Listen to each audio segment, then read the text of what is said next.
This is the Canon AE-1 program. It was an incredibly popular camera that was released in 1981, and that popularity has continued, especially as film photography is kind of coming back into the public ethos, but possibly to its detriment. They often get branded as the best beginner film camera, but I honestly don't think that's true anymore. But let's talk about why. So the Canon AE-1 program is the immediate successor to the Canon AE-1, which is a camera from about 5 years earlier. It's really similar in a lot of ways, but there are a few key differences that came with the upgrade. The main being the addition of a program auto mode, or kind of a fully auto mode, compared to the older camera, which only had a shutter priority auto mode. So essentially what that allowed you to do is kind of turn the Canon AE-1 program into more or less of a point and shoot, a kind of a glorified point and shoot, which was really aimed at especially beginner photographers and those who didn't really want to think about their settings too much and they just wanted to shoot. There are a few changes in the body styling, the most notable being the AE-1 program has the addition of an optional grip, but on paper the only real difference is the addition of the program mode.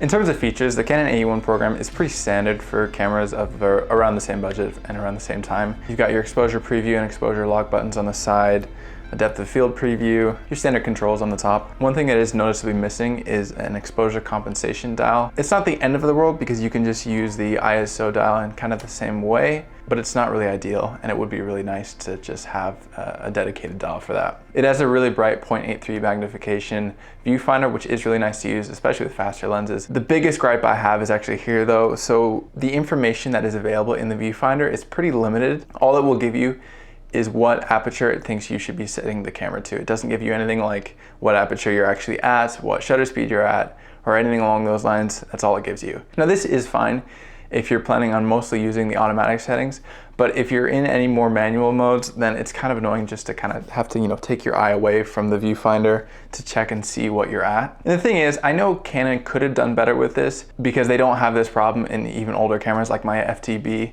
does not have this issue. So that is one thing that's kind of annoying. One really nice thing about being a part of the Canon system is that you've got a lot of really nice lenses at your disposal. Especially the FDL lenses are famous for their sharpness and image quality, and you've got a lot of great options. The problem is those lenses can get really, really expensive. FD lenses are really popular to adapt to other systems, especially mirrorless cameras. So while there are a lot of great options, they're definitely not going to be cheap compared to a lot of other film camera systems. One thing to note, and this isn't an issue with my copy specifically, but I have heard that the battery door is prone to breaking, and that doesn't prevent you from using the camera or prevent it from operating correctly, but it definitely ruins like the aesthetic and the look of the camera, and the resale value is obviously not going to be as good if you have anything broken on it. So that is one thing to look out for. Despite some of the drawbacks, I do really love using this camera. It feels really good in the hand. As a set it and forget it camera, it is great. The way I've used it in the past is just by setting it to 1/125th of a second and automatic on the aperture, and I just go for it. And that is a great way to shoot. It's really nice, it's really easy to work with, and you don't have to think about it too much in a lot of different situations. Actually, one of my favorite parts about shooting with this camera is the film advance lever. And I've heard a lot of people don't like this actually, but I found it really enjoyable. So the resistance curve is kind of different from a lot of other film cameras. It's not quite as smooth, but I really like the way it kind of works out. For whatever reason, it just feels really satisfying to me, but that is just a personal preference. So a lot of people don't love that, but I like it personally. Now, overall, if it has a lot of good features and it seems like a good option, then why don't I recommend it to beginners? It really comes down to one thing, and that is the price. These cameras are getting more and more expensive as time goes on. It's really hard to find a good copy of this camera for a budget price. They're just so popular and so often recommended that everyone wants them, and they kind of buy them all up. Even though there are other cameras with better specs, better features that you can buy for the same or even lower price, these, for whatever reason, kind of caught hold, and everybody wants them now. So if you specifically want the Canon AE-1 program, I think that's fine, you can go for it.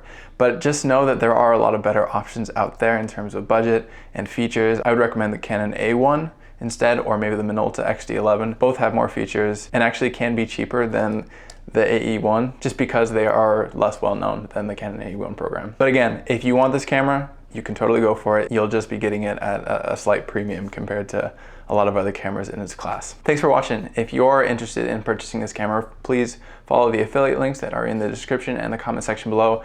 They help me continue to make these videos, and it would be much appreciated if you could use those. Next time we will be talking about what I actually think is the best beginner camera, but we'll see you then.